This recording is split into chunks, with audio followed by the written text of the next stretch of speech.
When other people tell their history, they come across as being patriotic. When other people talk about where they came from and who they are and what their history is, that's called patriotism. But when African Americans do it, or when black people do it, they're labeled as being militant. They're called rebels. They're called Afrocentric. So that's the big difference. Our history, for some reason, it becomes offensive to people. So we have to stop being afraid to tell what our true history is.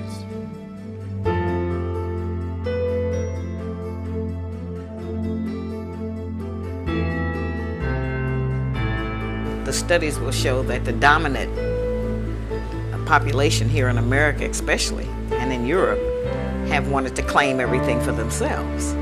And so they have made up a lot of stories as they travel to places. And as we know, all of the places that the so-called European or the white explorers traveled, when they got there, black people were already there. Some kind of black people, or yellow people, or red people, or brown people. You as a black man are the root of all of the civilizations. Every body they've ever found, every tomb they've ever raided, whatever it was, they found something symbolic of the black man, either our features, your nose, your mouth, your head, the way we looked, our hair, even braids, everything. The makeup of a human being's self-esteem, self-image, and self-concept is not only based upon one's family history, but it's also based upon one's racial history.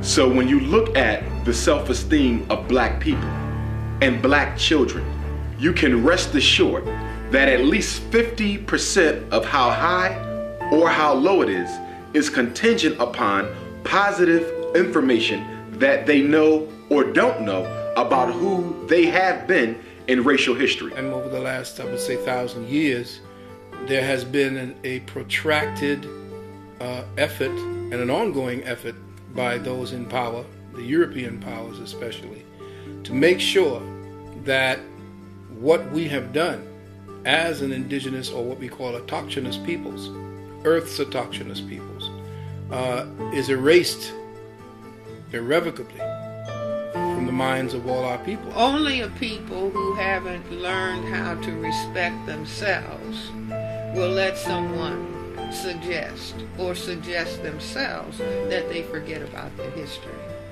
If you know yourself, there's no way that anybody could ever do the things to you, or would you do the things to you and yours that we find ourselves doing. So that, and in many ways, I don't really think it's hidden. It's there. It's just that they're not allowing us to understand.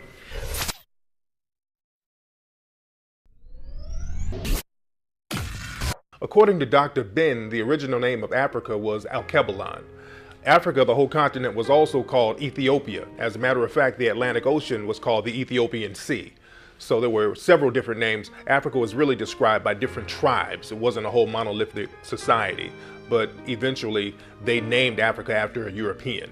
Africa was not called Africa. It's actually named after the one who actually conquered the Carthaginian Scipio Africanus. So they usually, the Roman types of system is that the conquering general gets to name the region he conquered.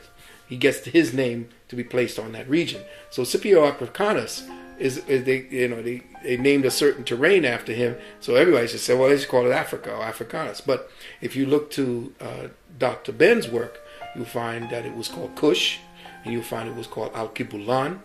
It had many names: Ethiopia, which is essentially Greek, but a whole continent was once known as Ethiopia. It's terrible, about just where math came from. All of the pictures that they've shown out of Africa, they've never really educated the Americans, white or black, about what really goes on in Africa, what some of the cities are really like, and that we're not running around over there with Tarzan, and when they show anything from Africa, even down to today, they pick the worst scenes, the most terrible situations, and they show those, but we have a proud history. But of course, what we did in Egypt 5,000 years ago, or what we did in China 35,000 years ago, is of no benefit if we don't understand what to do today and how that would help us to survive. We discovered the clock. We did discover the wheel. Black man has never been a caveman. You've never been in a cave. There's no history of it. You've ever been in a cave. We discovered mathematics and the alphabet and writing and all of those great things that they have built a foundation on, that they came and got and took back to other countries. We don't know what Africa would be like without the white influence. We don't know what it would be like without the Rockefellers and De Beers and all of them. We don't know what Africa would have been like. We do know that there were greater places in Africa other than Egypt, which is the only one they let us know about. Concurrently and simultaneously during the Pyramid Age, there are great things happening in West Africa. But we very seldom. There are nations known as Dartichet. Dartichet is now, would geographically presently be located where Ghana is. We had the Nak culture, which is where we today would call Nigeria. We have the Monomotapan Empire in what today we call Zimbabwe. There are over 300 stone structures in southern Africa. And then you have that great structure in the great Zimbabwe that shows a direct relationship to the Grand Lodge of Luxor in Egypt. You have Puanit, which is in today's Somalia, Ethiopia. You have the Kush empires that are simultaneously happening. When Hatshepsut, the great Pharaoh king, although she was a woman, she was a Pharaoh king, sitting on the throne of Kemet, her cousin sits on the throne of Puanit, or what we call Somalia. There are great things happening historically across the African continent. You have the kingdoms of Kuba and Luba in Central Africa. Mansa Musa was the king of Mali in the 1300s, very wealthy brother. During the dark age of Europe was going through a dark age, Africa was thriving. It was the gold capital. Mansa Musa was considered the wealthiest man on the planet at the time. Mansa Musa had a very well-known pilgrimage to Mecca, where he went to Egypt and went to Mecca and went through Egypt, and he gave out so much gold, it threw off the Egyptian economy. In today's terms, Mansa Musa gave away what would be the equivalent of $100 million in gold. The African was the first race to circumnavigate the entire globe.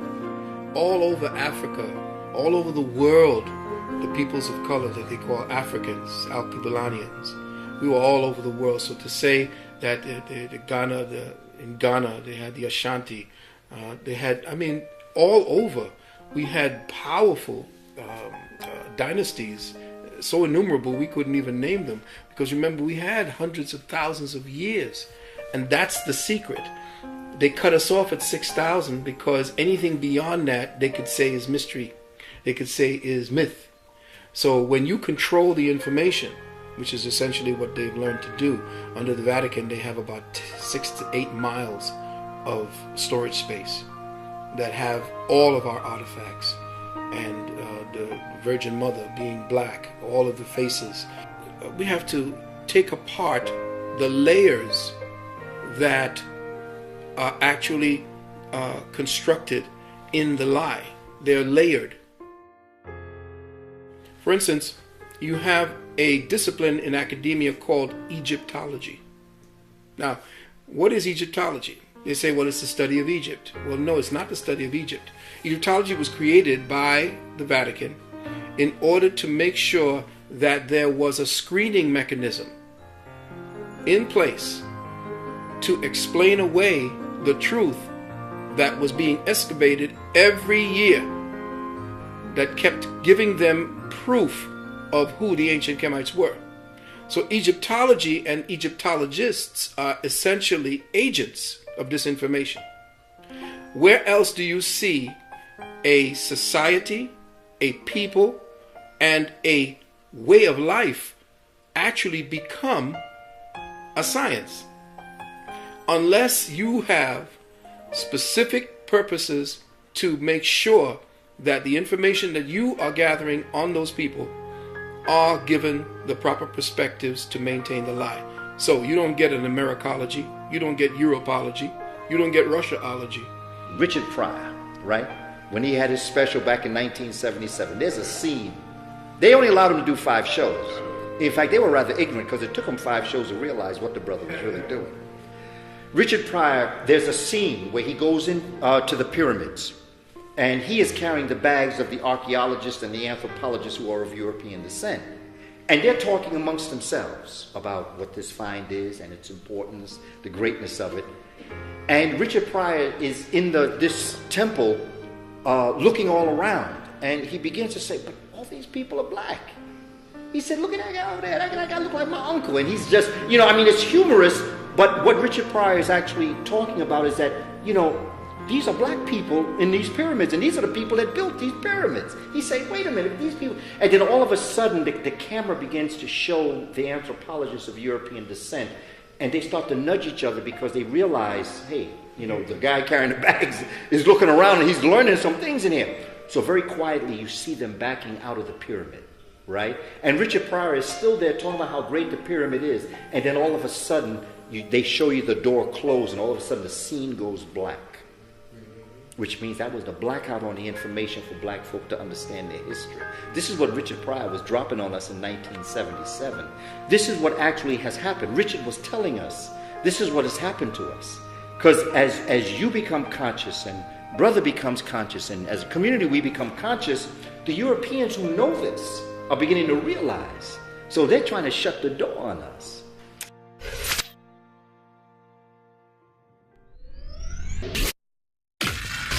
African people established the first dynasties in Asia. When you look at old paintings of Eastern Asian people, you can see the African ancestry in their features. The Japanese were formed when Ethiopians brought South Koreans onto the island and combined with the original people there known as the Ainu.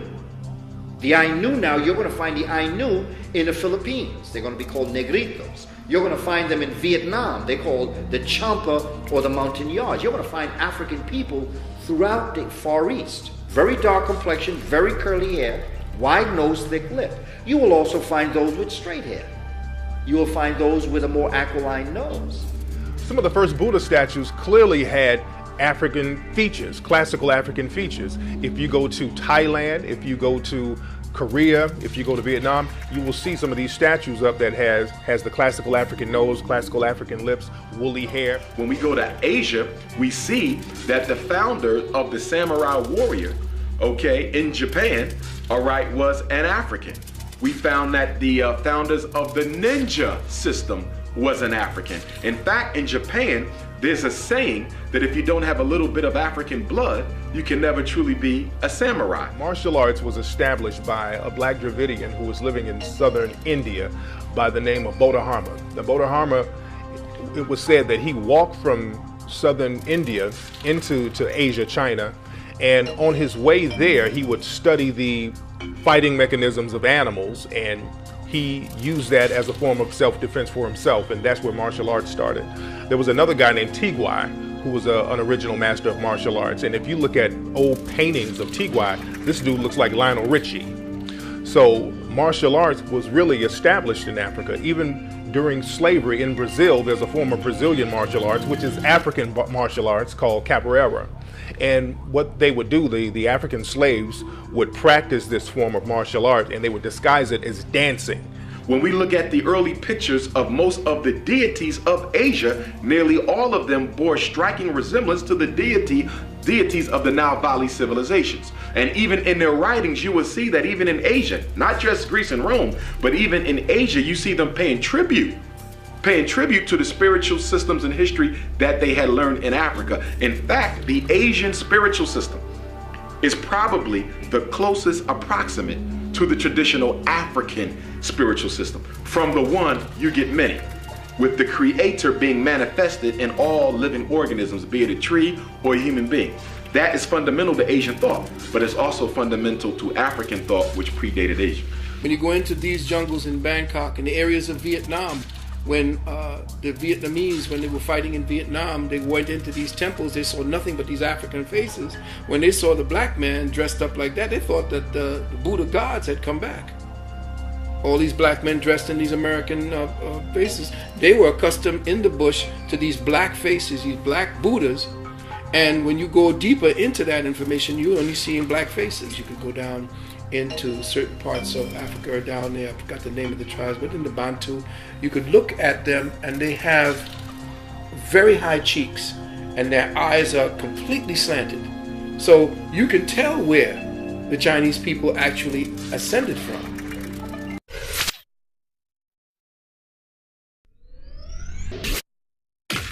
It's just been awful how they've did us in religion. And our people tend to think that even those who feel that they know that white Americans have mistreated us, their grandchildren or great-grandchildren still mistreating us in a lot of ways, they still believe, well, but nobody would lie about God, when that's not true. People who are trying to subjugate another people and turn them into slaves, not just physically, but mentally, then they certainly would try to teach them that God looks like me. A lot of people say it doesn't matter what Jesus looked like, it doesn't matter what God looked like or other deity. But the thing is, if it did not matter what Jesus looked like, why don't they show what the original paintings and pictures of Jesus look like? Why don't they show what the original paintings and pictures of the disciples look like? Because that's very important to know if it doesn't matter. Michelangelo was told by the Pope to put the picture of the Holy Family on the roof of the chapel. Michelangelo said and the Pope specifically told him to make it European. Michelangelo explained to him that there are no models of a European Holy Family. And so he said, you'll think of something, and he did. He used his family. We thought the only God we had was the one that white people gave us, which was Jesus, okay? And he looked like them. And when we saw them, psychologically, we would transfer that was deity. If it really was unimportant what he looked like, then why didn't he look like some of the majority of the people on earth? Why would he look like the people who are the minority race on the entire earth? We're not the minority. People always ask me, why do the black church not get rid of the white Jesus and put a blue black Jesus in place with a nappy head? Because black people would stop going. Not only did they hide the color of religious figures throughout Europe, they would hide the colors of other very important people, especially royalty in Europe. A lot of old paintings in Europe, they clearly show African-looking deities. They show the Black Madonna and Child. This is all throughout Europe. They show black pictures of Jesus. They show African-looking disciples all over Europe. I mean, everything that you're looking at in the Roman Catholic Church today is the exact copy of what they got from Egypt. The high priest, the regular priests, you got the cardinals, you got the bishops, and then you got the Pope at top. So you had the Pharaoh, you had the high priest, you had the priests, and so you have the same type of categorization of people as they're placed in the temple, but their purposes and what they were telling was different. When racism rose, because racism was a system, and prior to the system of racism evolving as a necessary instrument for the maintenance and protection of the European genotype, Europeans, for many intents and purposes, I would say just about worshiped African people. First 3 popes were black. You had one named Saint Victor, you had one named Saint Gelasius, you had one pope named Saint Matthiades. There was another brother named Saint Benedict, who was a patron saint in Europe, well known throughout Italy. Militatus was a black pope. Militatus was the pope during the Council of Nicaea. And we've had these brothers who were worshipped throughout Europe and Italy, and we don't talk about it in America, but they're well known in Europe. You have one brother, Saint Maurice, who's a well-known martyr and a religious figure throughout Europe, and you see his statues all over the place. Many of those who early on helped to formulate what is modern day Christianity in Greece and Rome were also African. When you look at Christianity, you're dealing with the Amen priesthood that's coming directly out of ancient Kemet. You're dealing with the rites and rituals of Osiris, the passions of Osiris, the idea of the resurrection of the dead and his son coming forward, Heru, as his living testament to his life. Aset, who the Greeks call Isis, is the essence of who Mary is. Nebetet, who is her sister, is who Mary Magdalene is. So that when you look at Christianity, I mean, even when you look at the word Chris or Chorast, you're dealing with Chares. Cha means spirit and res means to rise. The Romans learned the Passion of Osiris through the Greek. And the Greeks learned it through the Kemites or the Africans from Egypt. So that it was just a retelling of the same story, superimposing things that they thought they knew. And that becomes what we today call Christianity. Judaism, that is Atanism. That comes directly out of the river, Hapi or Nile. And that is why Moses himself was said to be initiated into the priesthood of ancient Egypt. In fact, today, if you were to go to Africa and talk to the children who've been Christianized, they will tell you that their ancestors covenanted with devils, and this is why black people are in the condition they are today. So turn to Christianity, and of course you turn to the oppressor's religion, and then you eat the gruel that they give you, and at the bottom it says Jesus saved you. Of course, you're conditioning that person for another 1,000 years. The falsehood of Christianity has taken a toll on black relationships, because really when women are taught, or women and men, but when you're taught as a female that God and Jesus is white, you're going to look at whites as somewhat of a savior figure, and you're going to look at the men in your life a little differently. Try to just work on that more. We need to stop going to church every Sunday trying to get along with them and try to get along with the people at home. Some people leave home mad, but they go to church and go in there, and then they love the pastor and they love Jesus because there's no accountability. Jesus ain't gonna say, pull your dress down, come in off the street, go clean up the house. You know, Jesus ain't gonna tell them that. And if he do, they ain't gonna listen to that.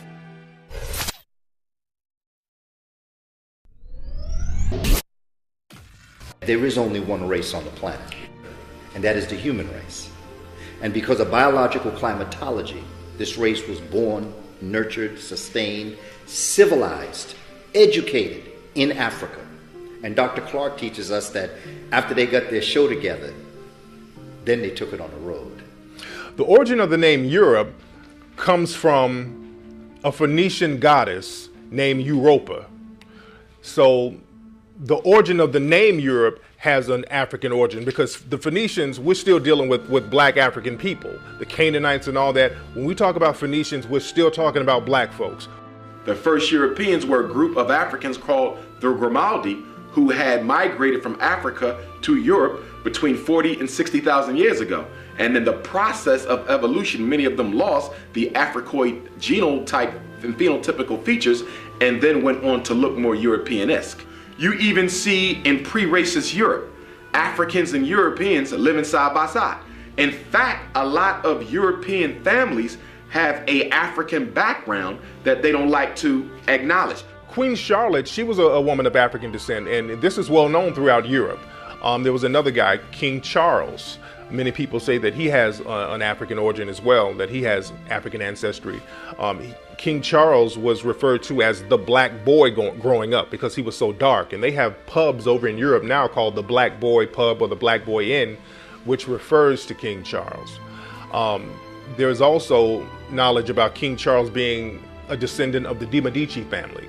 The de Medici family out of Europe, out of Italy, they're known to have that African bloodline as well. One of the de Medicis, Alessandro de Medici, who was a ruler in Italy, you look at pictures of him, this dude looks like Ryan Leslie. So you could see that African bloodline running through a lot of these people of royal descent. There were blacks in Scotland. There was one black Scottish king named Kenneth the Dub. There are figurines of and carvings of black Scots. The Celtic Druids was the African priesthood that had gone into Europe and had inhabited the islands of what we today call Ireland, inhabited what we today call so-called Great Britain, Scotland, and Wales. It inhabited Holland, inhabited Denmark, was all up in there. Many Greeks and Romans were biracial, to use a modern term, which they didn't use back then. They were biracial. Their look, okay, could not readily on the surface be absolutely identified as European or black because many of them was of a biracial stock. Hannibal Barca, the great military genius, he comes from an African background. In a lot of movies and on television shows, they will try to Europeanize and whiten up the image of Hannibal Barca, but he was definitely a man of African descent. There are even coins throughout Europe in North Africa of Hannibal showing him. Many historians say that there's a coin of a black man and there's an elephant on the other side, and people say that that is Hannibal. Yes, Hannibal Barcas was one of the greatest warriors that ever lived. And what he did, what he accomplished, is now still a matter of study in all of the world's military colleges.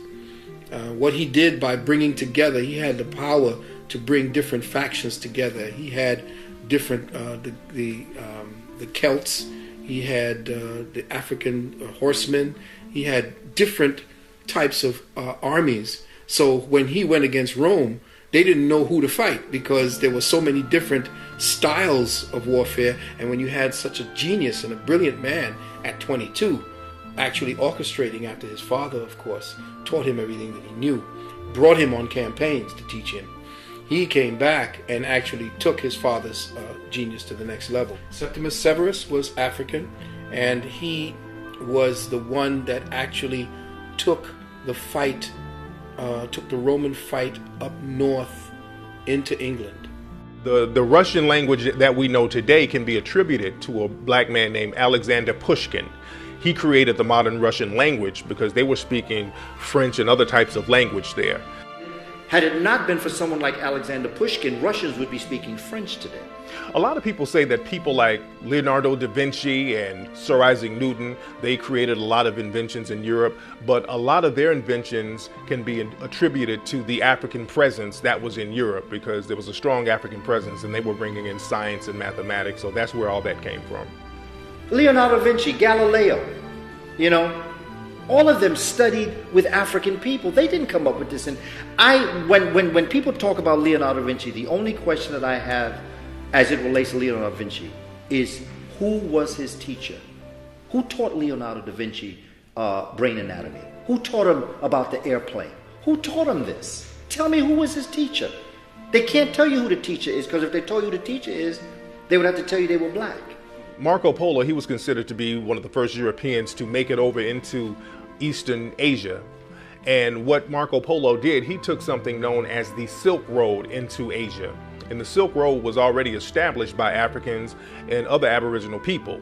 And the Silk Road, they would travel this road and they would trade garments. And this is why Italy has always been known to be a fashion mecca. People always talk about the quality of Italian clothes, but when we talk about Italian fashion, where did they get that fashion sense from? See, the Italians got that fashion sense from the Moors and the Africans that went in there. They brought those silk garments and all those fly clothes into Europe. Even the concept of alligator shoes, which is attributed to Italy. The thing is, alligators are not indigenous to Italy. Crocodiles are not indigenous to Italy. So where did they get those alligator skins and those crocodile skins? They got those from Africa. The Moors brought that in. And the players wear shoes called Maori Gators. Those are some of the most popular shoes around among players, the Maori Gators. The word Maori is a variation of the word Moorish. So we have to know all this stuff. All that is our stuff. That's African stuff. If you look at art tends to follow a certain type of a zeitgeist, a certain type of a mindset. People tend not to just wake up and paint one picture in America that looks identical to a picture that was painted in Africa thousands of years ago. Okay, and so whenever you see a piece of art, you can best believe that it was inspired by something that was seen prior to. In fact, when you look at some of the great European artists, okay, Van Gogh and all of these types of guys, you will see a lot of their art was inspired by the so-called dark art of West Africa. There has been studies that have put the pieces of Van Gogh and others up next to pieces of traditional African cultural art in West Africa. That art that would be considered a negative, underworldly, dark and demonic.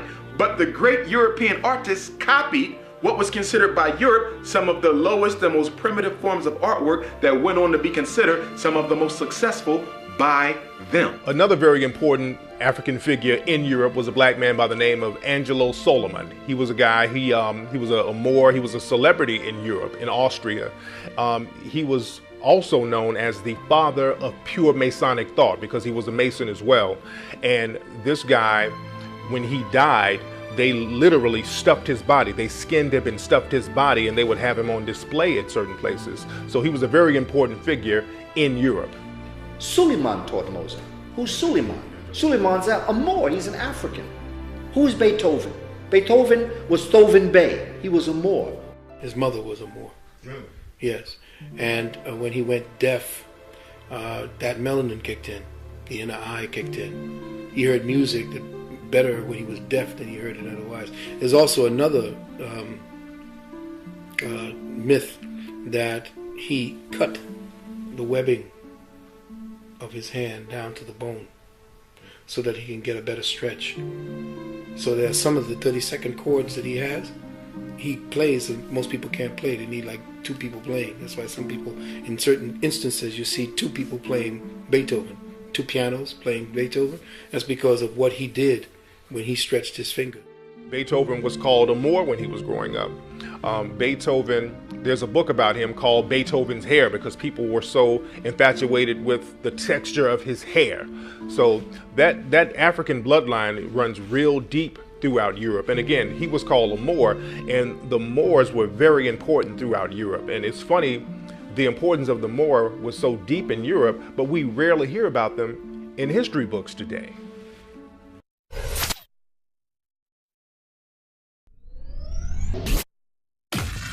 You see reference to Moors throughout African history. You see reference to Moors over here in American history. The Moors were African men who went into Europe around 711 AD, and they really civilized Europe because Europe was going through a dark age. Europe was really struggling because after the Vandals had basically destroyed Rome, everything was backwards over there. So the Moors went in and they ushered in the Renaissance era. They brought in science, mathematics, astrology. They brought all of this into Europe. They are bringing in hot and cold running water. They are bringing in concepts of what we call a cosmopolitan city. They are lighting the streets by lamps. In Cordova, they built an entire city where the streets for miles you could walk with lamps that lit the street at night. And they had raised sidewalks where people could walk. The kings and queens of Europe lived in barns. Nobody wants to admit that.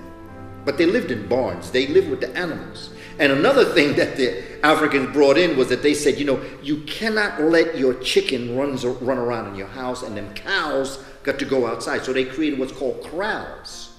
And corral is an Ethiopian word. It's a K-R-A-L sound. Corral, which is where they would put their animals after they domesticated them. Europeans let them animals run all up and down. This is where the German measles come from. This is where chickenpox come from. Because Europeans did not have a place for their animals. They just ran all up inside their places. And they would carry, as they would get illnesses and sicknesses, they did not bathe, so therefore they had no soap, they had no disinfectant, didn't have alcohol, so that this type of style of living brought illness. When the Moors came in, they wrapped all that up, along with bringing medicine. What you have happening is that these Gothic kingdoms are going to bring down, they're going to sack the Roman Empire. And after they sack the Roman Empire, they're going to take this area over for a while. And then the Moors are going to come in and they're going to push those Visigoths out.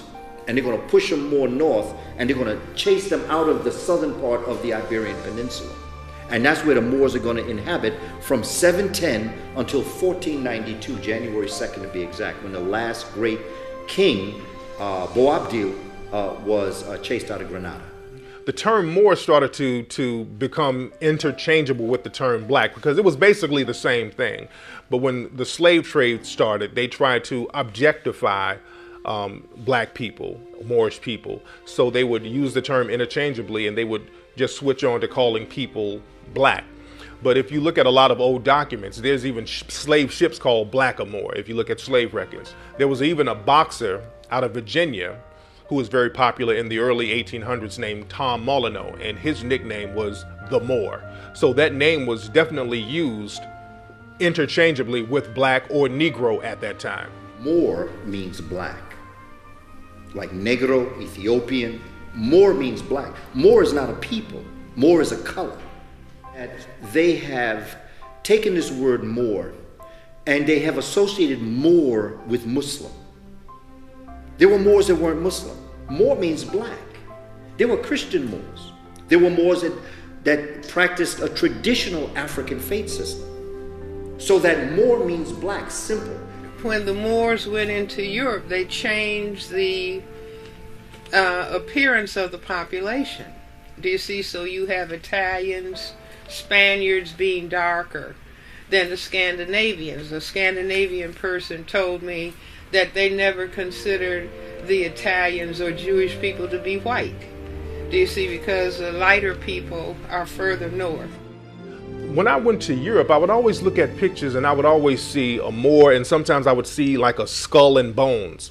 And many of the Moors would have a skull and bones flag. That's what pirates are known for. There were many Moorish pirates. There was even a Barbary War where the U.S. was fighting Moorish pirates up in North Africa and the Barbary Coast. And there's even a secret organization called the Skull and Bones. And we know that Masonry comes from Moorish science. So there's always a connection there with the Moors. And it's important that as we begin to develop an understanding of this society, that it's not Freemason as we know it. And that the Moors brought in this knowledge into Europe. Africans brought this knowledge into Europe. And in bringing this knowledge into Europe, the Knights Templars and other organizations were born out of this. And peoples of European descent were exposed to alchemy, okay? The periodic table of elements, the laboratory, how to take information, how to take elements and atoms, and to begin to manipulate them to make them into different types of molecules. The basic one is hydrogen, 2 hydrogen is helium, 3 hydrogen is lithium, 6 is carbon, 8 is oxygen. So you have this alchemy that's going to come, and they're going to begin to study, they're going to begin to learn, they're going to create societies that's going to develop an understanding. This is going to be what eventually is going to become Freemasonry, because only a select group of people in Europe is going to be exposed to this information. Because the secret of Masonry, of who we really are, the Moors, is being here on this land, this particular land. Because it was called, in many names, you had Turtle Island, that we called it, or Tula, or El Marak, the different terms that we had. And the original map of America was written by a guy named Idrisi. The original map was written in Sanskrit. Antarctica was actually mapped by a Moor. And most people don't know it was mapped by a Moor. And they have old topographical evidence of old maps of Antarctica. That's why the Nazis fled there, because they knew that there were places there under the ice that they could actually inhabit and hide. We know for a fact that the first Umayyad and Abbasid dynasty, we know they were black. We know that they were what we call Arabs, but there's no such thing as an Arab. An Arab, I call them Afrabs. Because to be an Arab, you must be black. That's what makes you an Arab, that you're black. The term Arab, that's a loose term. Arab doesn't really identify nationality or race, because there are Moors who were Arabs, there were Moors who were Christians. So the word Moor, a lot of people try to make Moor synonymous with light or white skin, but that's not necessarily the case, because you remember even when Barack Obama was trying to get elected in America, when people tried to slander him, they would say, oh, he's an Arab. So people know that an Arab, it really means non-white, but they try to make the term interchangeable. They switch the term up at their disposal. So that even if you did want to say Arabs, they're not Eurasians, they are mixtures of Eurasians and Africans that would congregate in certain areas once they came out of the Ice Age, and then they would come across, they would travel west into what we call North Africa, but they would not come in any large numbers until thousands of years after the fact. We know that Tariq was an African. He was the general that crossed over in July of 711 into what we call Spain today. It wasn't called Spain then. It didn't exist. These were little kingdoms. A king of Spain called Alphonse X. Very smart man. What he did was he began to translate the works out of Arabic. Now, Arabic is an African language, by the way. And Antara was the one that gave it syntax and grammar. Because prior to what we today call Islam, Arabic didn't exist. Arabic was the language of the Quran. And that came out of Africans. That Spanish and French and Portuguese, Italian, Romanian, these languages would codify themselves. Once the Moors came in and brought civilization and brought in a semblance of language and syntax, they then would take Latin and they would branch off, and then you would have Spanish. That's why all of the languages are related to Latin. That's why they call the Latin languages. A lot of the European royal family's coat of arms, you can clearly see depictions of Moors. Many of the original castles of Europe were built by the Moors. There are many Moorish castles in Spain, Italy, England, and some of these castles, they can be seen in Africa as well. A lot of people don't know that there are castles all throughout Ethiopia. We never see that on television. We always see the cats and the dudes in the mud huts and people starving in Ethiopia, but there are very well-designed castles all over Ethiopia. And a lot of the Moors, you can see pictures and paintings of them in castles in Europe. You can look at old paintings and see this. What you are looking at when you see the cathedrals, that's all Moorish architecture, taken to the extent, to the next level. In fact, we know for a fact, and I have to get the specific book once more, but all of the cathedrals that you see built in England, the island of England, were built by the Moors. By the time the Moors got into Europe, the illiteracy rate was very high because there was no practical reason for people to read at the time, because people were really trying to survive. So the only people who could read at the time were monks or religious figures. So the Moors went into Europe and they started to establish universities. The first university created in Europe, the University of Salamanca. They created the education system that Europe adopted. They brought in what became classical music. They're the ones who brought architecture and fineries. In fact, it was so advanced that the teachers in the Moorish paradigm in the Iberian Peninsula, the teachers under the Moors got the equivalent of $40,000 a year back then. That's how advanced they were. In fact, everywhere in Europe sent their best to go and learn there, just like they sent them to Timbuktu, just like they sent them over to Luxor, just like they sent them over to where all these areas where you see Africans and high sciences were, they sent them there to Spain to learn. Well, the Moors brought in the first music conservatory into Valencia, Spain. They brought Ziriab into Spain, and he brought in a chordophone known as the lute. L'-O-U-D. We call it lute, L-U-T-E. It's a chordophone. And it has 4 chords. And, you know, the hormones of the body, the humors, Africans would heal people when you had clogs in your liquid systems, okay? Whether it was your mucus or whether it was your hormones, whether it was your phlegm, whether it was your blood. Whatever was clogged up, what they do is that they would put this chordophone over your body and they would strum, right? And in strumming, the vibration of the string would open up whatever was clogged, okay? Ziriab, in his brilliance, added a 5th string. And this 5th string was for plasma, which is invisible liquid, which is the origin of the universe. And this just healed your entire system, your entire body. When you look at a piano is a harp turned sideways. That's why when you look at a baby grand piano, it's shaped like a harp. Then you take the top up and you put a stick there so that it's open, right? So that Africans said that instead of strumming strings to make the sound, what they would do is they would put it to its side, encase it in wood, and then you would hit keys. And the keys then would hit the strings and it would be a different kind of sound. And so when you're looking at Baroque music, which Bach is really given credit for developing, that came out of Africa.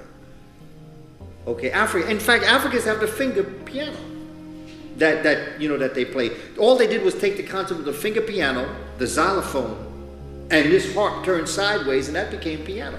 Out of that came what we call classical music. And this is why when I hear African folk talk about, because I enjoy classical music. I play classical music, I enjoy listening to classical music, but that's black music, that's soul music. And black folk used classical music as soul music, but Europeans took it.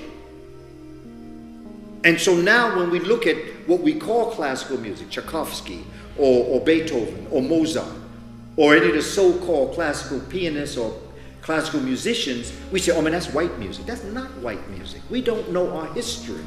Black or Moor jewelry is this very expensive jewelry that's sold throughout Europe among wealthy people, and it's jewelry that shows black people in gold, diamonds. It's this very elaborate, beautiful jewelry with African people.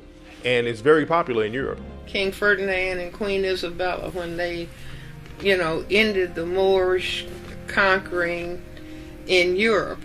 And at that point, that's when the bullfighting started as a game. And I say the symbolism in the bullfights, like you have the matador in his suit of lights, and he is spending his time getting ready to kill the black bull, which I say represents the Africans. And so they even have the running of the bulls today, where you have Spaniards dressed in white clothes, running but being chased.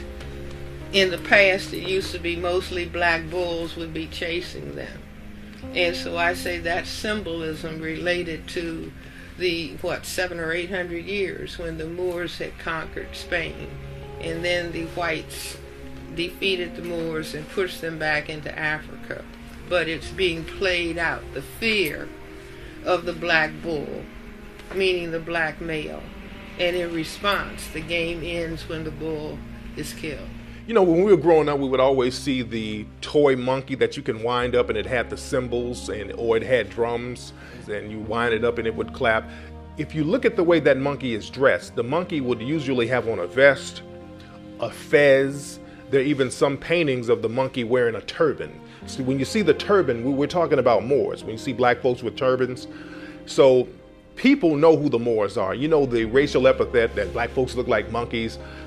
That monkey with the Moorish garb on, that's a way of them kind of low-key insulting black folks without us knowing our origin, because they know who we are. We don't know who we are.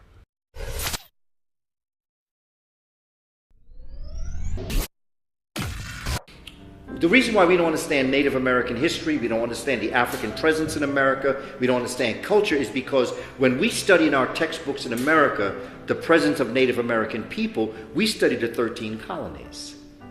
And then we got this Westward Ho thing going on, where we now are meeting the indigenous people as the European met the indigenous people. But if you want to study indigenous peoples, you have to study the Mississippi River, because the Mississippi River was to indigenous people what the Nile River was, or the Happy River was to African people. You go back to a book called The Life of Columbus, written by John Boyd Thatcher in 1905. He wrote in 3-volume set, where he chronicles this man we call Columbus. Cristobal Colon was a very shrewd individual. He was Spanish and he was Jewish. He was Sephardim. And he is involved in traveling to Africa with the Moors in the 1400s. We find him on the coast of West Africa, between West Africa and the Canary Islands, in 1482. He's involved in the enslavement trade with the Portuguese. That's why the great majority of Africans that find themselves in this part of the world, the great majority of them are in Brazil. For every 100 Africans stolen from Africa, 38 of those 100 are in Brazil. Brazil is the largest African community outside of the African continent. So he was already in Africa. He came from West Africa. He was in West Africa when he found out that the Africans had a way to get to this point. In fact, from southern parts of Africa towards the mid-continent, there was a way to get to America in half the time, because there was a current called the River Jordan. That wasn't his first time here. He came in many times before that. Really? And understood that he were here on this land. See, you got to remember, he didn't never come up to North America. He went to the South America. He never stepped foot up here. And when you study his, I think it's his son's records, his son will actually tell you about these things. His son will tell you who was on the ship and how he saw the same people he saw in Africa over here on this land, and they were Moors.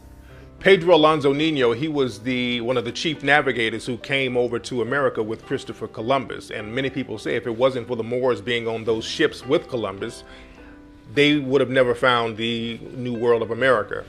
There's evidence of many Africans that are on those 3 ships and the other ships that would be, because Cristobal didn't know where he was going. He didn't know the Native American peoples. Even the Spaniards would bring Estevanico, an African, to Spain, and he is the one that's going to cross over Florida, through Arizona, through that southern west, and befriend indigenous people, because he was a healer. Africans have been going back and forth, engaging in cultural trade and other forms of economic trade way before there was any mention of anyone by the name of Columbus. So his voyage was nothing new for a human being to make. It may have been new for a European, but it was definitely not new for the African. We had already been doing it. In fact, there's maps in some of the museums around the world that show how those involved in the maritime trade would actually get from West Africa. The Piri Reis map was a map that was found by a Turkish explorer named Piri Reis, and the map comprised of longitude and latitude, which was not discovered by Europeans yet, and the map comprised of different ancient maps from Arabia and Egypt. These maps showed that there was a North and South American continent. Africans have already been to America thousands of years. We can track the 18th dynasty of Egypt on the Mississippi River. So we know that there are Africans in America. They are coming back and forth between Africa and America frequently, working together with the indigenous peoples here. And in fact, the indigenous people themselves are now African. That's why when a European came here, he called the indigenous people the red man. You don't get to be red without some brown and black. When the Jesuit priests from Spain and Portugal came over to the Americas and they wrote back, they would classify the Native Americans, in many cases, as Negro. What we know as Memphis, as the capital of ancient Kemet, was over here in the West. See, most people don't know that. And that all of the stories from Cortez, as he states in his book, and all of the diaries of Balboa, and them all actually said that they came into and were confronted with African peoples, especially of the Mali dynasties. When you're looking at the original American people, the Olmec people are a mixture. You're basically going to see them being born in what we call the Gulf of Mexico. They're going to come out of three major cities, Tres Zapotes, San Lorenzo, and La Venta. These are going to be where the Olmec stone heads are found. This is going to be where the first temples, pyramids, tombs are going to be found. The Bonampak tribe, that was a group of Aboriginal people living in the Mexico area.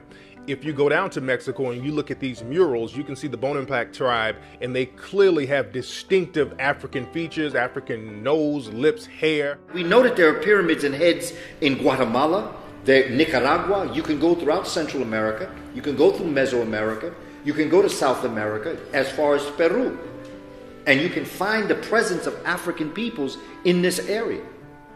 In the ancient world, not just during the movement of Africans during the enslavement process, but these are individuals that are going to be here and establish culture in this part of the world. Evidence of Africans in America. He wrote a book, Frank Joseph. Now, this is a man who did not set out to write a book on African presence in America.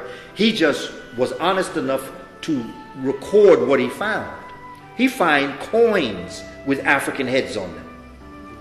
He finds vessels that people drank from with African heads. You have a gentleman by the name who was transcended. His name was Alexander von Wutno. When we went to Mexico to study with Dr. Van Sertima in 1984, we went to his museum, his studio. He showed us over 60,000 artifacts that were African in nature.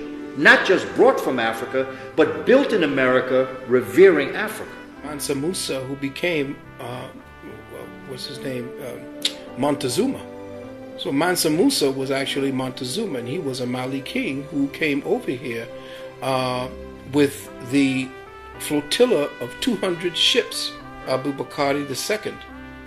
He sent a flotilla of ships, 200 of them, in 1306, and then again in 1311. And together, that constituted 500 ships that sailed here from the west coast of Africa. There was also a map called the Walsemüller map, and this map was considered the first map to have the name America in it. This map was sold to the Library of Congress for like $10 million. When they found the Walsemüller map, Walsemüller said that they basically made the map out of things that were comprised, or maps that were comprised and left over by the Egyptians. A lot of people don't know that the state of California was named after a mythological black queen called Queen Khalifa. Now, the original California Indians, if you see them, the California Indians clearly look black. The Ohlone Indians, if you see paintings of the Ohlone Indians out of California, you couldn't tell them from an African tribe. If you look at the original paintings of the Mojave Indians, you couldn't tell them from an African tribe. These were clearly dark-looking people who had some type of African bloodline.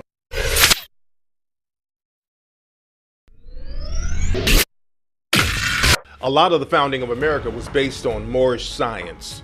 If you see paintings of the inauguration of George Washington, it looked like a Masonic ritual.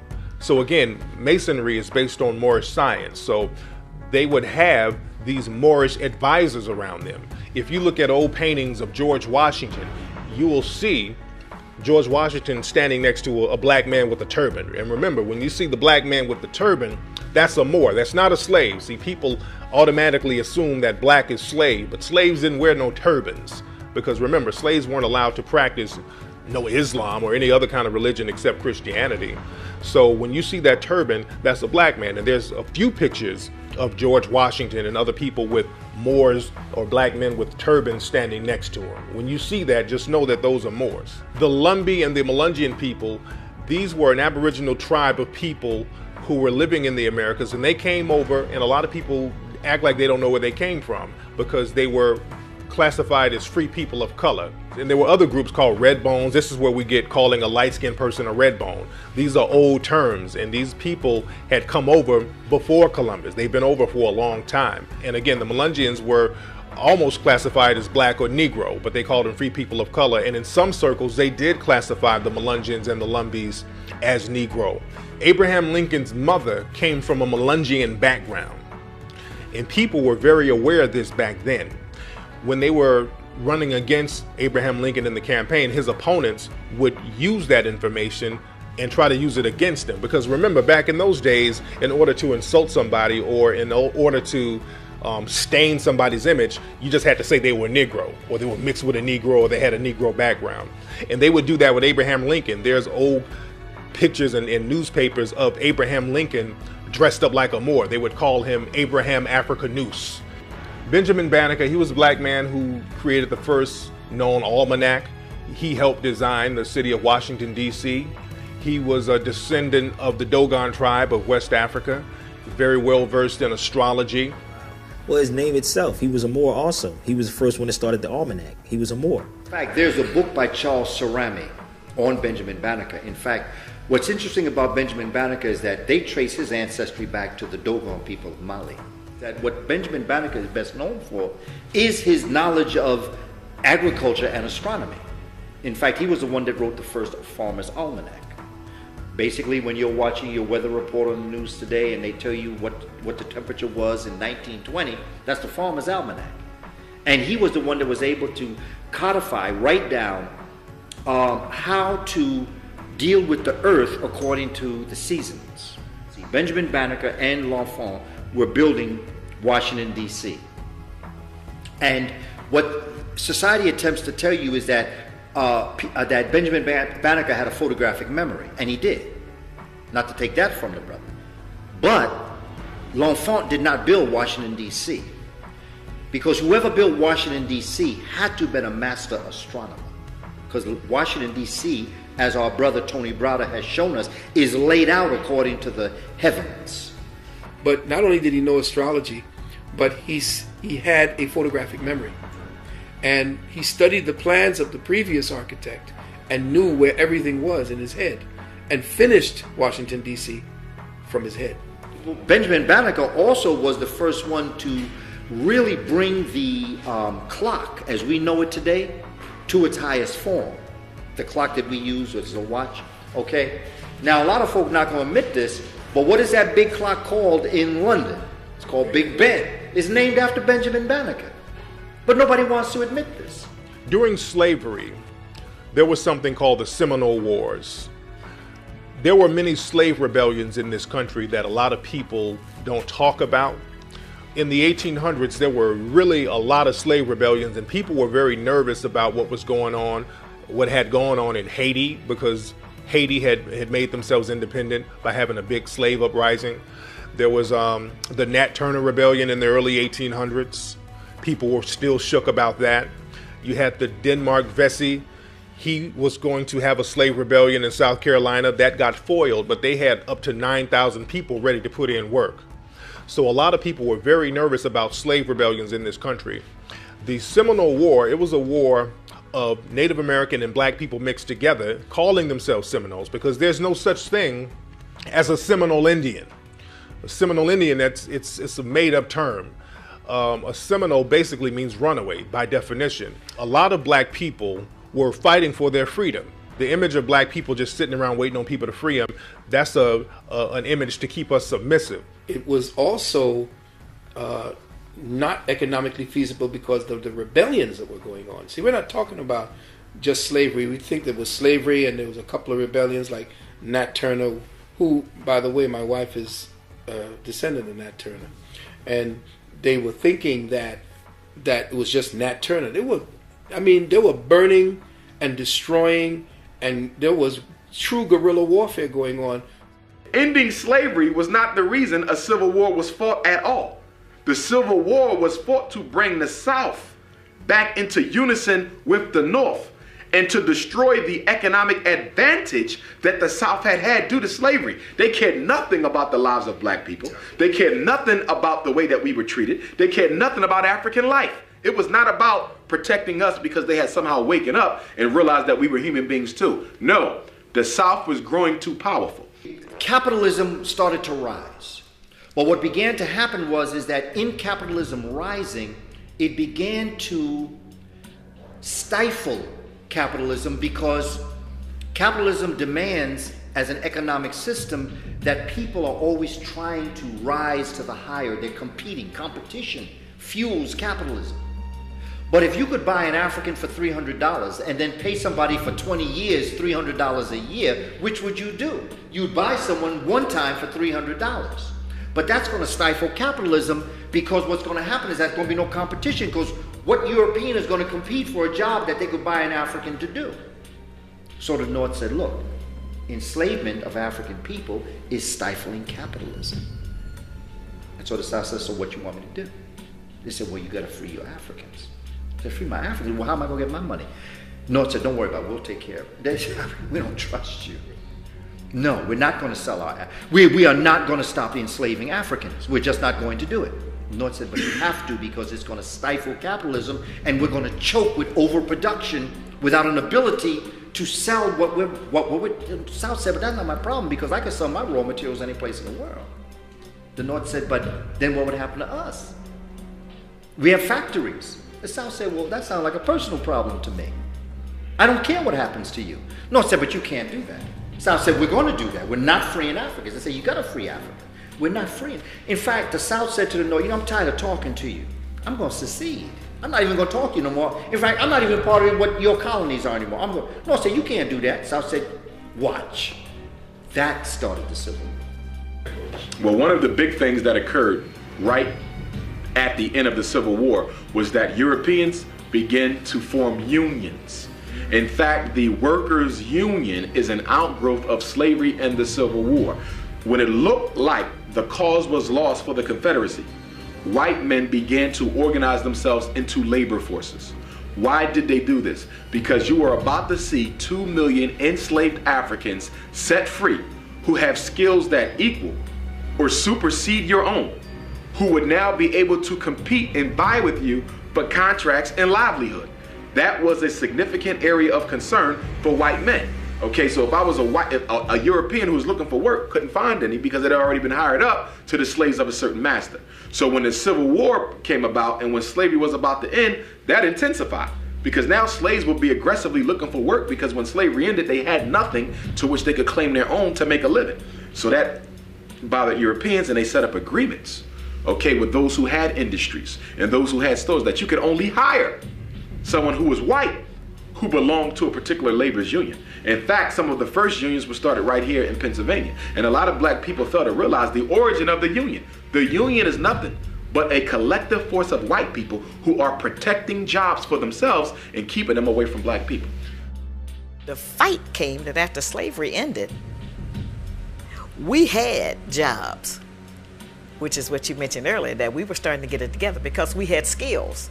It was the white man that didn't have any skills because we're the ones who had been forced to work. The black man had. And so part of that destruction, doing all that Jim Crow and everything, was fighting against the brothers who were trying to be in business and who were trying to work. And that fight between the black man and the white man about the construction business has continued down to today, which is why you could go into a city like Cincinnati and in Philadelphia, where the black population is over 50 or 60%, and the white contractors own 99% of all of the jobs in the city, and that's nationwide. And they've kept us out of it. They've kept us out of the unions. This is what that was, but it was the black man who used to have all of the skills for building. We were the contractors, our people. Abraham Lincoln himself said, if I could keep Africans enslaved and preserve the Union, I would do that. Abraham Lincoln didn't want to free African people. He had to because of capitalism, because he saw what was happening. But look at the mean trick. Let's continue the story. Now you have Africans that are free, who are part and parcel of America, who deserve not just a break, but they need a little bit more because they built America and made America what it was. So between 1865 and 1877, we have what's called the Reconstruction period, where black folk were going out, going to school, graduating, becoming doctors, lawyers. They were speaking Greek, Latin, better than people who taught Greek and Latin. They were going in, becoming senators, they were becoming congresspeople, they were becoming part of the world arena. Europeans got scared. So what did they do? They started an organization that would attack black folk. It was called the Tea Party. No, not the Tea Party. It was called the Ku Klux Klan. I'm sorry. I'm jumping up in history here. They're going to start to pass laws where segregation is going to exist, because they don't want Africans to be able to take the jobs that are going to be fueled by capitalism. So what do? They said, bring me your weak, your poor, your homeless. Bring me your sick, your ignorant. And that's when the immigration came. And that's who got the jobs that was supposed to go to black folk. A lot of people don't know the original design for the Statue of Liberty was a black female. As a matter of fact, in a museum in New York, you can see the original design of the Statue of Liberty, which is a black woman. When the French artist created the Statue of Liberty, it was supposed to represent the end of slavery. On the original model, there were chains on the hands and feet, as we know. When the statue got to America, they wanted to erase any references to slavery from the statue, but the artist really fought to keep the chains on there because this is your art. You don't want people tampering with your art. And if you look, the chain is still on the foot of the Statue of Liberty to this day. Well, the story was that it was a gift of the French to the slaves, and that the original statue had the picture of a black woman. The original model for it, and it had a distinctly African face. But it was Europeanized because the people in the United States did not want to have a black face sitting up there in the harbor, so they carved it out. In France, they had to go back to the drawing board and remodel the face after the what they call the patron saint of Manifest Destiny. So the patron saint of Manifest Destiny, that's her face on the, Statue of Liberty, which was transposed from the African face. In fact, you see the patron saint of Manifest Destiny in the symbol for Columbia Pictures at the beginning of the movies.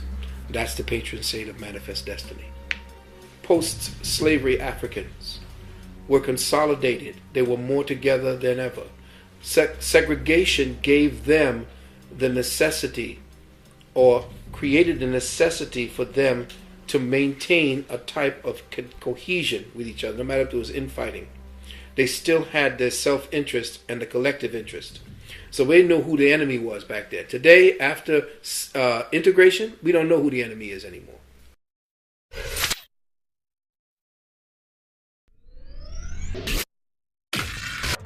They've changed the history because we seem to be able to do things that other nationalities can't do, and we make it seem easy.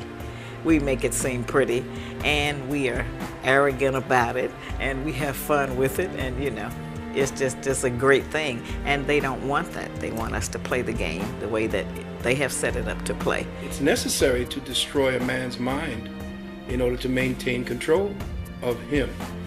if a man knows who he is and continues that into his legacies, to his children, then you have problems controlling that man. Understanding history is one thing, but understanding why the colors were hidden, that's another thing. And the problem is, see, we can't exclude racism, white supremacy. That's the thing we can't escape. A lot of black folks try to avoid talking about it because it makes everybody uncomfortable, but it's a real thing and we have to acknowledge it. A lot of black folks don't really understand racism. And if you don't understand something, you're not going to be able to effectively deal with it and counter it. Racism, as I understand it, is a global system for the genetic survival of the global white minority population. We usually don't think of whites as being a minority, but they're a tiny minority, fewer than 1/10 of the people on the planet, and they are genetic recessive, meaning that if a black person and a white person mix, the president, Barack Obama, you get a colored person. So if you want to maintain an oppressive process on a group of people, you certainly don't inform them of the depths and details of their history. Just like you don't give them adequate education, you don't maintain adequate housing, etc. Every morning that a black person turns on the television, they are getting their dose and indoctrination with white supremacy.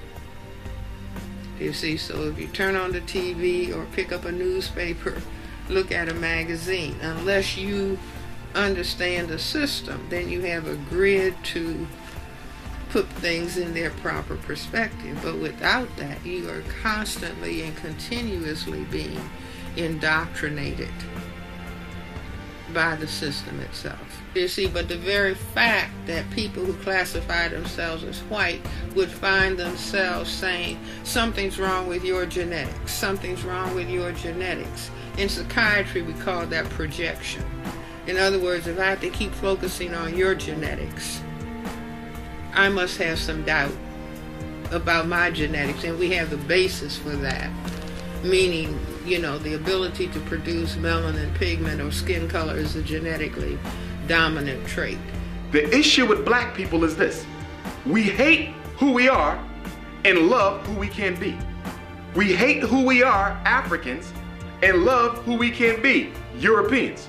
We do not want anybody to remind us of who we are, which is why we shun Africa. We are trying to get out of who we are, and we think that if we act white enough and marry white enough and dye our hair white enough, then maybe white folks will start treating us like white folks. You are an African. White people have never forgotten it, no matter how much you try to, and you will always be treated like an African. It doesn't matter how many doctors you got. It doesn't matter how light you are. It doesn't matter if your wife is white. You can ask Tiger Woods about that. You will still be treated like a black person. And even today, if they don't sanction what you do and authenticate it, then it is considered non-valid.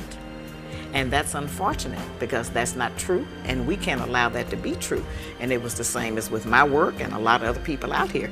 If you have not attended their school and learned their method, whatever they say it is, they have no respect for independent study when they used to be proud of in America, the self-made man, the self-made woman. That used to be it until it got out of hand and we started creating so many things, you know. William Shockley, who I debated about black genetic inferiority, he was a Nobel Prize laureate. He was one of the inventors of the transistors, a professor at Stanford University. Now, he could teach and talk about black genetic inferiority as long as he wanted, but a black person cannot talk about why racism exists and continue to teach at a university level. George Wallace found out. He said that's Governor George Wallace. Yes. He said when he first went into politics in the South, in Alabama, he thought that poor whites, if they would join with blacks, they would have a great deal of political power. You see, and so that coming together of the poor whites and the poor blacks. And he said he soon realized that whites did not care if they didn't have roads, if they didn't have hospitals, if they didn't have schools. They just wanted to know that they were better than the blacks. Now, I say that that reasoning comes because the deeper concern was genetic annihilation. You see, in other words, if the poor blacks and poor whites came together and they were working together and functioning together, and then they would pretty soon intermix sexually together, then the end result would be white genetic annihilation. Racism definitely took a toll on black male-female relationships, especially in the 1960s, because in the 1960s, black men and black women, they were doing what they were supposed to have done for a long time, which was fight together against white supremacy, against racism. And they were doing this with the civil rights movement. So what happened, people had to come in and infiltrate and have a divide and conquer strategy between black men and black women. In 1964, government came in and they pulled black women to the side, and they started to classify black women and women in general as minorities. In 1964, that's the first time they classified women as minorities. So they started to give them set-asides and benefits, and then they created the feminist movement, and a lot of sisters branched off into that, and that kind of created a rift because a lot of sisters stopped fighting for civil rights and they started to fight for women's rights, but women's rights weren't being jeopardized in the black community. Our first priority was racism, and we should have dealt with that first. We wanted to be free. We didn't need any boundaries, need no man to tell us what to do. Well, we hadn't had no man to tell us what to do anyway. You couldn't tell us what to do in slavery, so who, we didn't really have no fight with you about that. That was the white woman's fight with her man, but we took it on. I want to be free. Ain't nobody gonna tell me what to do. And then women started having babies, what they call out of wedlock, and then that got to be okay too. Oh, it's all right. Once it got accepted by society, all of the rest of the people, then it was okay then to just have a baby. In fact, I don't even want him for nothing but to just have a baby. And then we started saying, I'm gonna be the mother and the father. All kind of nonsense. And so what happened was that movement, and there never was a sisterhood in the women's liberation movement between the black woman and the white woman. Because you have to understand, in the tactic of the art of war, when you want to destroy a stronger enemy, you have to get rid of the cultural perspective of authority. So what do? You have to destroy the man in the society. And that's exactly what they did. I talk about this in my book. You have to destroy the masculine principle, which is the head of the family. That's part of it. The other part is to get rid of the environment and the ways and means for the head or the authority of that family to become and stay the authority and the head of that family, and that is to be the provider and the protector. Take away his means of providing, take away his means of protecting his family, and he no longer has any rights or any kind of power. So when you have done that, you have now undermined the glue that keeps a family together. Men don't have to be men anymore. So what's the best thing to do? Since you're giving so many favors to women, I might as well be a woman, or at least act like one. And therefore, I'm no longer, as Dr. Francis Crest said, I'm no longer a threat. If whites are involved in their genetic survival, and they are threatened by black male masculinity, then it will occur, I have to reduce his masculinity. Yeah, we just recently had the president at Moor House have to say the male students cannot wear high heel shoes and dresses and carry purses. So something is happening, again within the total context of a system of racism, white supremacy.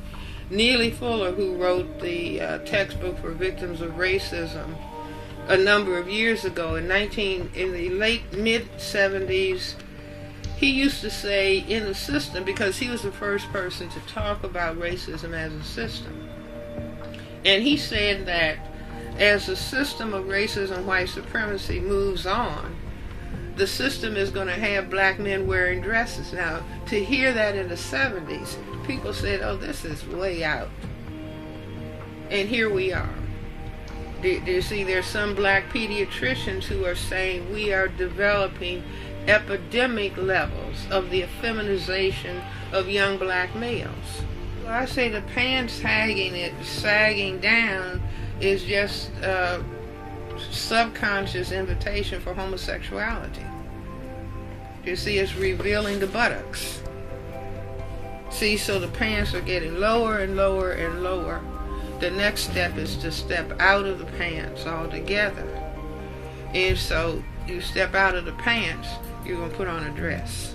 The feminization is an essential ingredient of white genetic survival, and the only thing that can prevent it is black people becoming conscious or becoming determined that this is not going to happen to them, because if the black men are destroyed, then the black people are gone, and we have a state of genocide.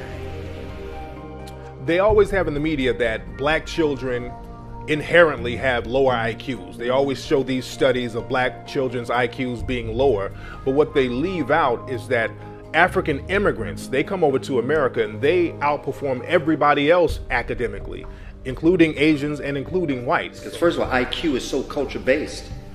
I mean, IQ doesn't exist. And the evidence of that is just look around you. Because if that's the case, Europeans ain't doing that great either. Because compared to the world, out of 166 countries that was tested, the United States of America, European American students, there was only 12 countries did worse than the United States of America. So IQ, it has nothing to do with, that's a lot of game. First, the concept of IQ, the intelligence quotient, comes out of Germany during the rise of Hitler. It was a German white man by the name of Wilhelm Stern who created the intelligence quotient for population extermination reasons. He was later rejected and put out of Hitler's camp, but the IQ is an invention of Nazi Germany. Now, the first IQ test ever used in the world comes out of France. A European named Alfred Binet, at the request of the French government, was asked to design a test whereby the French government could group or track the students based on how bright they were and identify those who they felt would not be successful in school at all. A white man from New Jersey, Henry H. Goddard, who was a member of the American Eugenics Society, went to France, got a copy of the Binet scales, first white IQ test, brought the Binet scales back to America, made copies of it, and distributed it across the country to white folks everywhere. And Henry H. Goddard himself said that with this tool, we will be able to accomplish our eugenicidal ends. So from the beginning, the IQ test was never meant as an objective standard to see how smart black kids was. It was used to justify access to opportunity and extermination and racial control. And they're not being taught. I have a boy, Hassan, he's 10, and I took him to school, and he was at the genius level because I had taught him at home.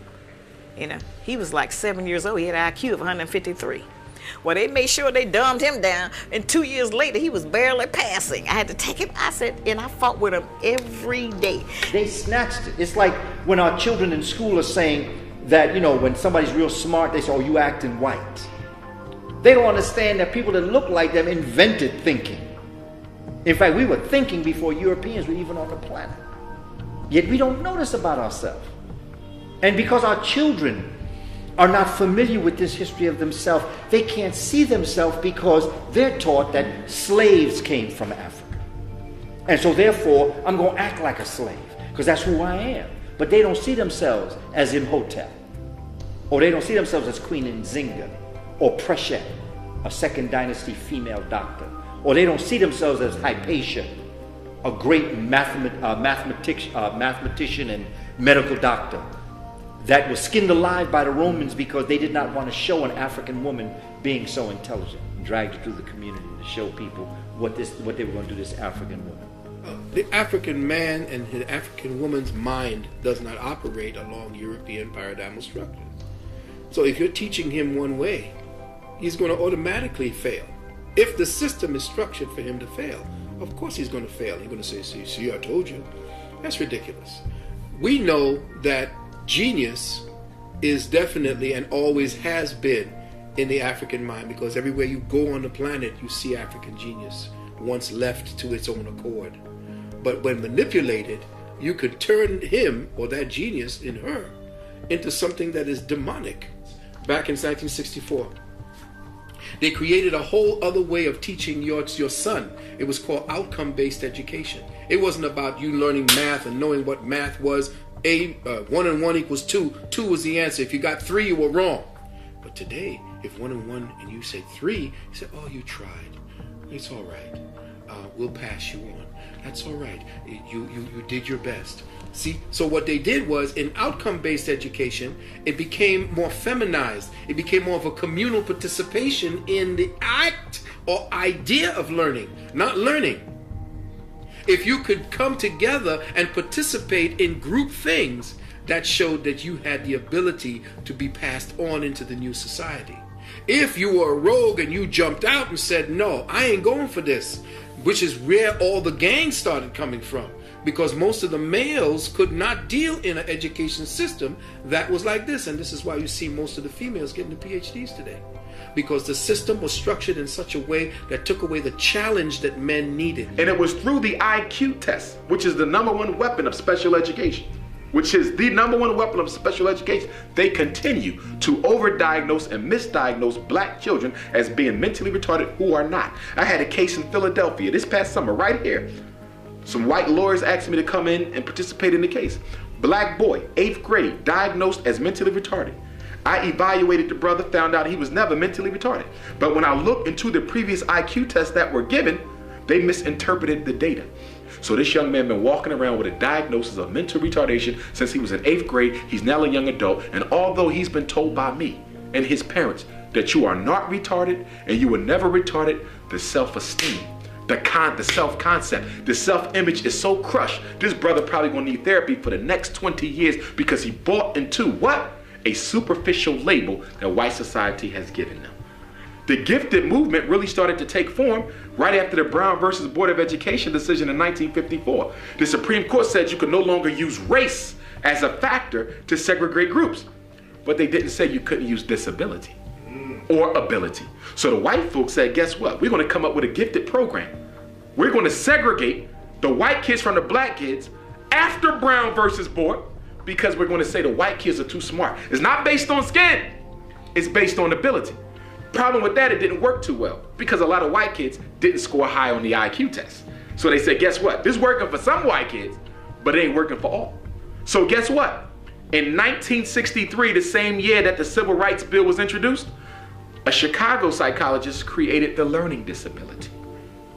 The learning disability. And it is through the IQ test and the learning disability that so many of our children are marshaled into special ed kids where they'll probably never learn to read on grade level by the time they graduate. Do you see, it's like if I took an animal and put it in a cage and so the animal couldn't grow well. And then I'll say, oh, look at this deformed animal. Do you see? I don't say, I made this creature deformed because of the conditions that I subjected him or her to.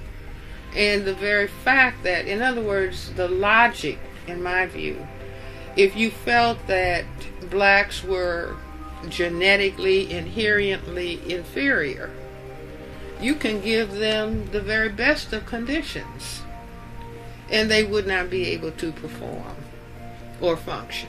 You see, but the need to deprive, at the same time that people are saying, oh, it's cold outside, make sure your dog is in.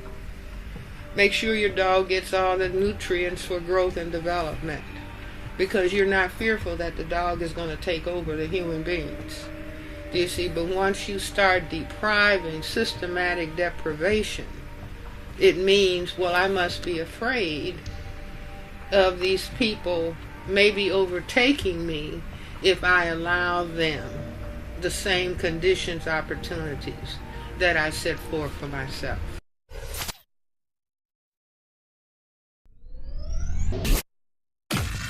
The problem of the 21st century in America is, what are we going to do with these 40 million Africans who we do not want here? That is the #1 political domestic issue in America. Why? Because AIDS is killing them, but it ain't killing them fast enough. The police are killing them, but they ain't killing them fast enough. The prisons, we are throwing them in there by the dozens every day. But guess what? They still having babies, okay? We're killing the babies on the delivery table, but it ain't getting rid of them fast enough. I was at a meeting last night with a group of parents who have children who are not being successful in high school. And at that meeting, there was a school member who said that she felt in the meeting we were spending too much time discussing the problems and that we hadn't begun to generate the solutions. And I told her that I disagreed with her, and I explained to her why. I said one of the biggest problems we have as African people is that we are too quick to rush out and fix something you know nothing about.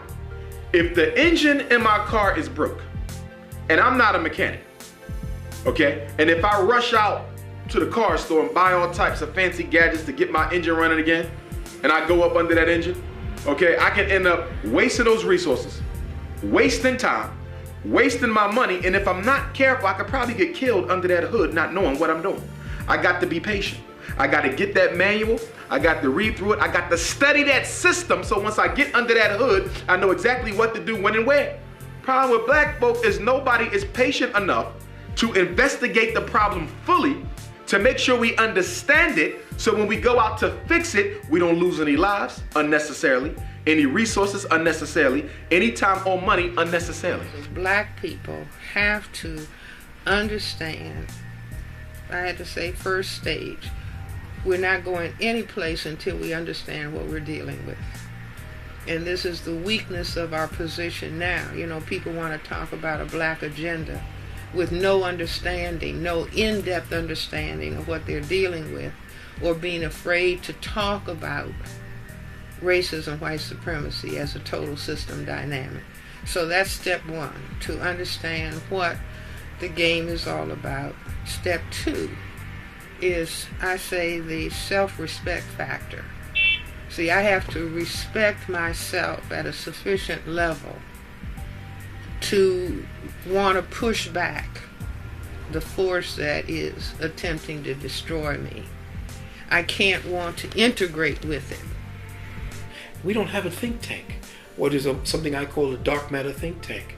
These Europeans got think tanks all over the place, and that's how they always are 20 steps ahead of us. Because nobody is thinking and strategizing. We're just reacting, and that's why they're keeping us the way we are. We're reactors.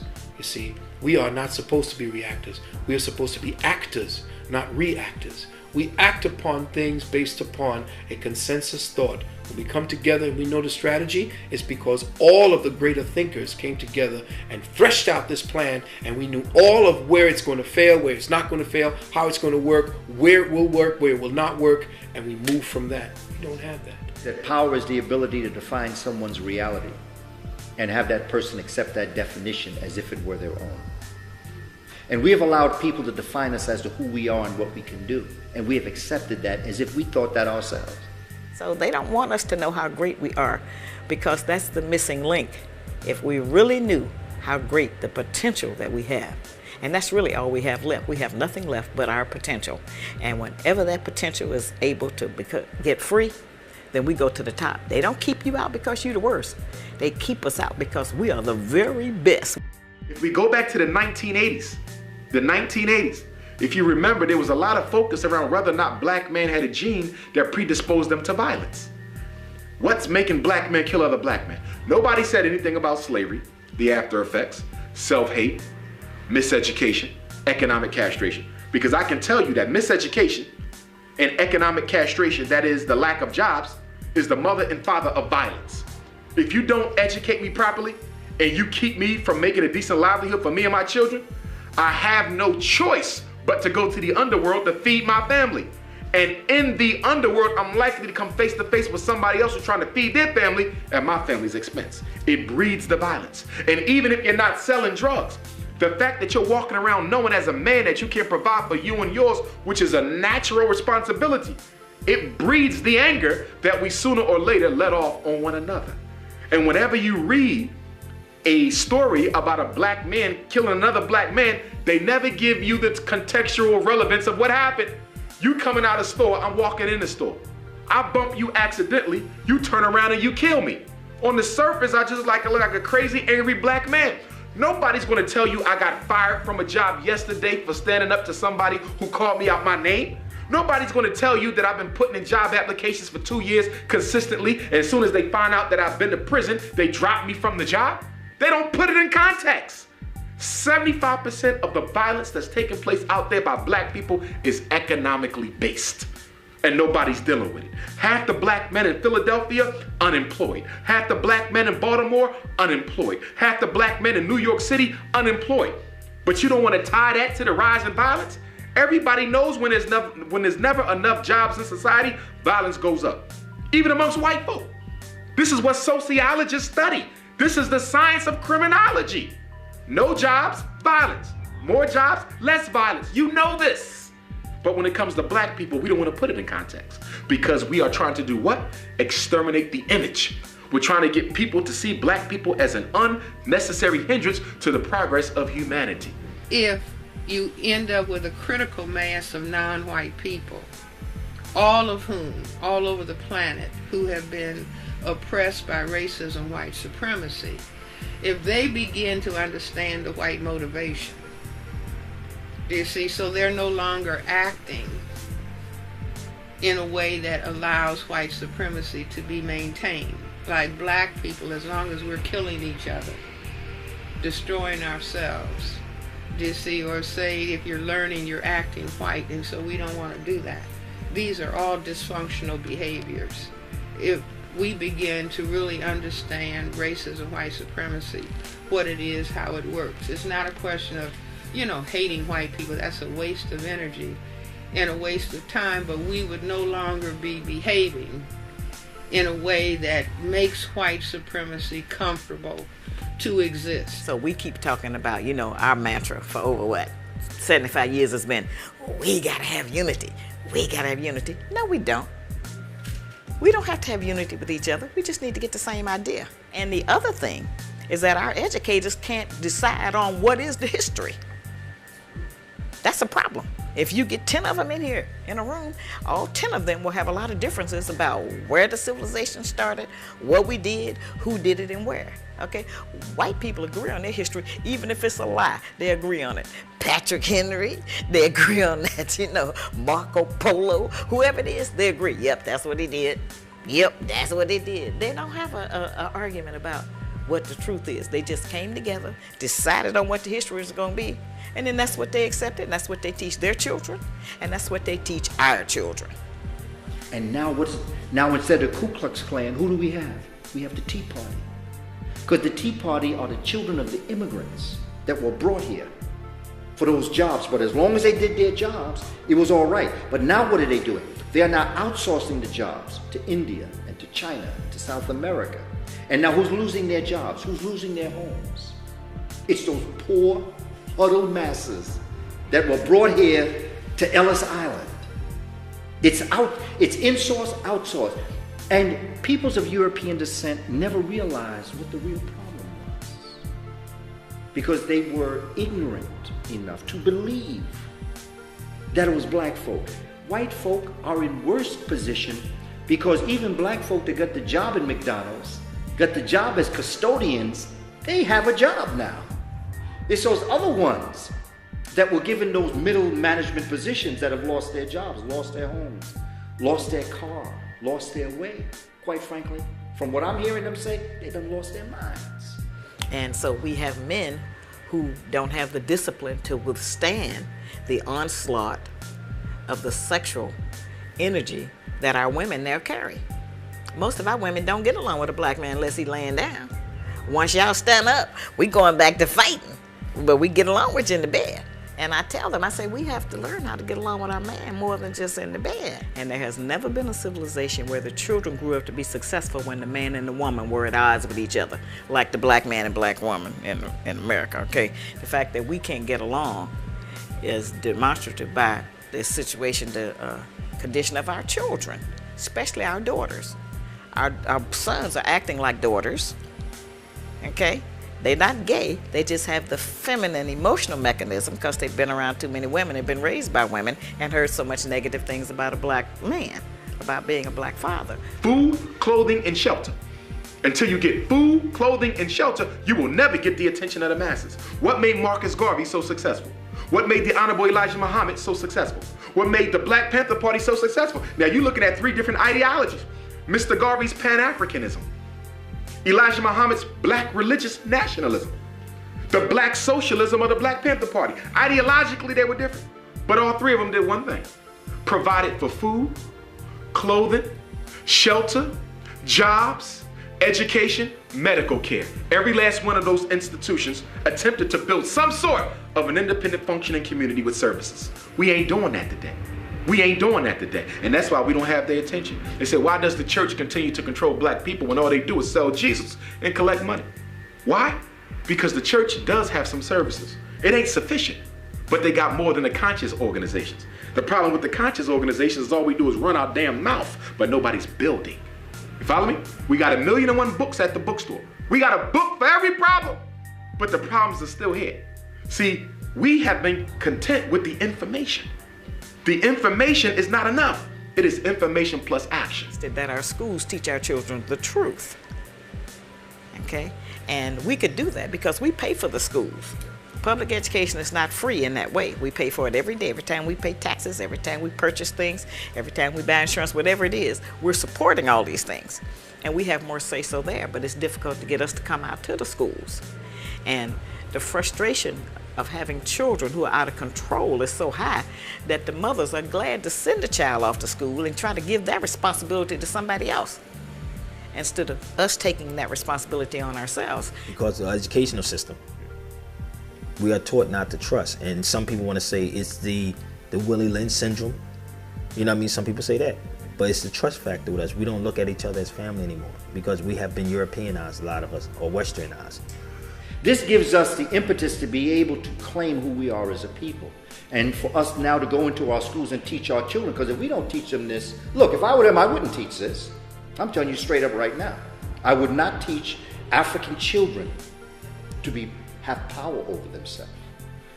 If they have power over themselves, they don't have to ask you for a job. They don't have to depend on you for a job. They'll make their job. Black businesses are very important because, see, African American people, black people in America are taught to just have good jobs, go to school and get a good job. Black people in America are not taught to start black businesses. Just like with colleges, most black colleges, if you notice, they'll have the initials A&M, Alabama A&M, North Carolina A&T. It's A&M and A&T, and that's agricultural and mechanical, agricultural and technology. So those terms were used for black schools because black schools were training vehicles to get black people into the Industrial Revolution. It was trying to teach them how to be very good employees. We have to get out of that mindset of being good employees and learn how to take pride in being good business owners. We have to learn how to be more entrepreneurial. The solutions is that we need to stop begging the job god to find work for us. The solution is that if black people are going to have work in America again, they're going to have to bring back light manufacturing. We're going to have to create something. We're going to have to make something. And I'm telling you that there are other nations that would help us to do that because they want to see some real money come out of America instead of this fake dollar that's getting ready to go into a complete inflation. The solution is independence. Independent schools. Anything we need for our survival, we must control. Independent farms, independent agriculture, independent airlines, independent shipping. We are the only people that don't invest in each other. We used to, but we don't do that anymore. So if you watch Asians, they always put money up for Toyota. Watch them. You see the Chinese right now, they have bus companies. They invest. This is what they do. The Italians do the same thing. We are the only ones that don't do that. And I'm encouraging black folk to set up consultant firms to teach Europeans how to survive in a depressed, inflated society. Because who better to teach them how to take a potato and feed the community potato soup? Who better than grandma that used to take a couple chicken wings and could feed the whole family? We have lived with an inflated dollar all of our life in America. We have lived in a depression all of our life in America. And yet, as Dr. Maya Angelou says, still we rise. We're still able to smile. We're still able to relate to each other. That's a powerful thing. They need to learn this. After we saw Dr. King and after we saw Malcolm get assassinated, Patrice Lumumba, Medgar Evers, the 60s, they tried to take care of everybody they could find. That put so much fear in subsequent black leadership that they are still cowards to this day. Which is why I say respectfully, there's not one of them who I could point a young black boy to and say, you know what, you should be like him when you grow up. Not one of them. Because the average black leader today is really not a black leader. He is a deal broker. The job of the black leader is to broker power deals between the structure and the black masses. Let me give you an example. A riot's about to kick out outside. Cops beat down a brother. Brother's about to go and tear up the police district. The leader should do what? Come in, organize it, say, hold on, brothers, before we go there, there's another way we can handle this thing. Let's do this, let's do this, let's do this. In other words, you organize the energy, you redirect it into a direction that is most likely to bring the desired result. They don't do that. They don't redirect the energy. You know what they do? They dissipate the energy. Go back home. Let the law prevail. Let's settle it on election day. You follow me? Let's get some placards and march around the police district. Let's do something that don't mean a damn thing to white folks. This is what they do. Deal brokers. That's all they do. They send them in to dissipate the energy and send you home, and you never hear about the incident again. People who march are powerless. You don't march for what you want, you take what you want. Everybody knows that. The mafia knows that. You go and you take what you want. You take what you want, you establish your superiority and your seniority over that, and that's yours. You don't go marching for somebody to give you anything. That is insane and inane. We don't do that anymore. That's one thing we could at least learn. Don't go marching for a damn thing anymore. Take what you know is yours. Work towards becoming better and understanding how your adversary works. Work towards understanding the tactics of your adversary. Read The Art of War. And read all things having to do with tactics, mental, psychological, as well as physical, as well as military. Understand the way that chess is played. Teach your children how to play chess because it has them working both sides of their brain. Know thyself. We have to know our history. We have to study. We have to study chemistry and physics and math. We have to learn how to write and read. We have to recapture our history. We have to make Medu-Neter, or what we call hieroglyphs, the classical African language. We have to make Kiswahili the practical spoken language. So if I go to Brazil and there's a brother that speaks Portuguese or a sister that speaks Portuguese, I speak English, we should be able to speak Kiswahili to each other. If I go to Holland, there's a brother or sister that speaks Dutch, I speak English. We should be able to speak to each other in Kiswahili. Understanding the game and self-respect, meaning, what's in my interest. It's not about hating anybody.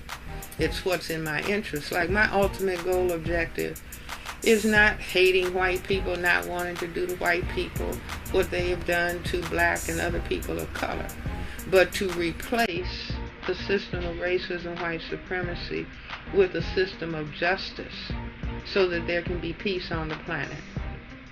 And to understand that we can do in the classroom what Michael Jordan did on the basketball court, what the Williams sisters did on the tennis court, and what our brother Tiger did on the golf course. We can rewrite the game. We can make it so that they can't test us because they're not intelligent enough to ask the kind of questions that we would answer. This is how deep we are. And they know this. And like I say, this has been my theme. If I were them, I would do the same thing. How can I let you out?